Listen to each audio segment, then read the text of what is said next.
नमस्कार। तो क्लास 8 एक नया साल, नई चुनौतियां और नए मौके।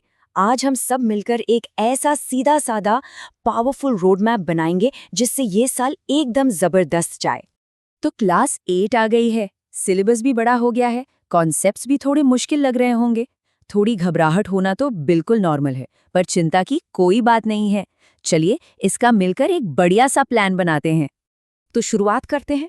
देखिए, सबसे पहली बात जो समझनी है वो ये है कि क्लास 8 क्लास 7 से एक बहुत बड़ी एकेडमिक जंप है।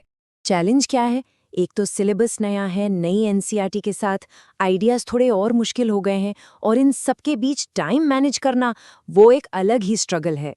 तो अब जब हम ये समझ गए हैं कि मुश्किल क्या है, तो ये भी जान लेते हैं कि ये साल इतना जरूरी क्यों है। क्लास 8 में की गई मेहनत समझिए कि आने वाले कल की नींव रखती है। याद रखिए, क्लास 8 सिर्फ एक और क्लास नहीं है, ये तो समझिए एक लॉन्च पैड है भविष्य की सफलता के लिए। इस साल जो आदतें बनेंगी, जो कॉन्सेप्ट्स क्लियर होंगे, वो क्लास 9 और 10 में बहुत ज्यादा काम आने वाले हैं। और हाँ, इस वक्त दिमाग भी सीखने के लिए एकदम पीक पर होता है। और चैलेंज का साइज देखिए, 77। जी हाँ, सारे मेन सब्जेक्ट्स मिलाकर इस साल लगभग 77 चैप्टर्स हैं। सिलेबस काफी बड़ा है, और इसे पूरा करने के लिए रोज की मेहनत और एक सही स्ट्रैटेजी तो लगेगी ही। तो चलिए अब बात करते हैं सबसे काम की चीज की, सब्जेक्ट वाइज स्ट्रैटेजी क्या होनी चाहिए। बात करें मैथ्स की तो रटना तो बिल्कुल नहीं है, जरूरी है कॉन्सेप्ट्स को समझना। और हाँ, कॉन्फिडेंस बढ़ाने के लिए ना हमेशा आसान सवालों से शुरू करें। और एक टिप, फॉर्मूलों के लिए एक अलग नोटबुक जरूर बनाएं, रिवीजन के टाइम बहुत काम आएगी। अच्छा, अब आते हैं साइंस पर। जो नई एनसीईआरटी की किताब है ना, जिज्ञासा, वो सच में काफी इंटरेस्टिंग है। नाम से ही पता चलता है कि इसे बनाया ही गया है ताकि सीखने में मजा आए, चीजों को खोजा जाए, ना कि बस फैक्ट्स को रट लिया जाए। साइंस में सबसे जरूरी है क्यों को समझना, सिर्फ फैक्ट्स याद करना नहीं। एनसीईआरटी की किताब को लाइन बाय लाइन पढ़ना, डायग्राम्स पर ध्यान देना, और हाँ, अपने हाथ से बनाए हुए नोट्स, ये सब एक गहरी समझ के लिए बहुत जरूरी है। अब सोशल स्टडीज, खासकर हिस्ट्री, इसको ना एक कहानी की तरह देखिए, बस तारीखों की लिस्ट की तरह नहीं। छोटे छोटे पॉइंट वाइज नोट्स बनाने से और एक्टिव रिकॉल जैसी टेक्निक्स इस्तेमाल करने से सब कुछ याद रखना बहुत आसान हो जाएगा। तो सब्जेक्ट्स की बात हो गई, अब चलते हैं दूसरे पिलर पर, टाइम मैनेजमेंट, मतलब एक सॉलिड रूटीन कैसे बनाया जाए। देखिए, ये एक सैम्पल डेली शेड्यूल है। एक बात पर ध्यान दीजिए, इसमें पढ़ाई और होमवर्क के साथ साथ खेलने का टाइम भी है, और ये बहुत ज़रूरी है। फिजिकल एक्टिविटी से ना दिमाग असल में और तेज़ी से सीखता है।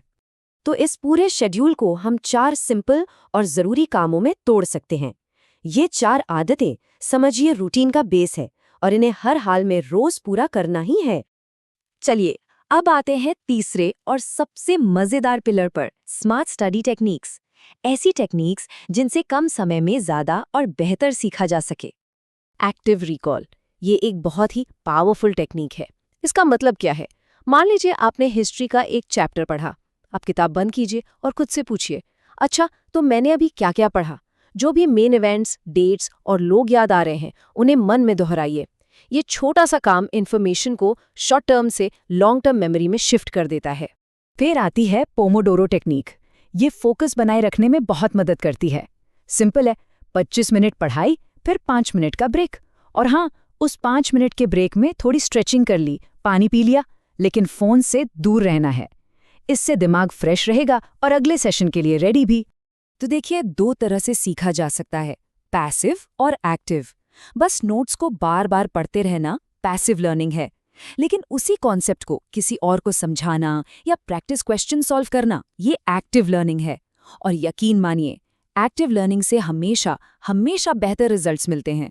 तो अब हम आते हैं सबसे जरूरी सलाह पर, एक ऐसी चीज जिसे तुरंत आज से लागू करना है।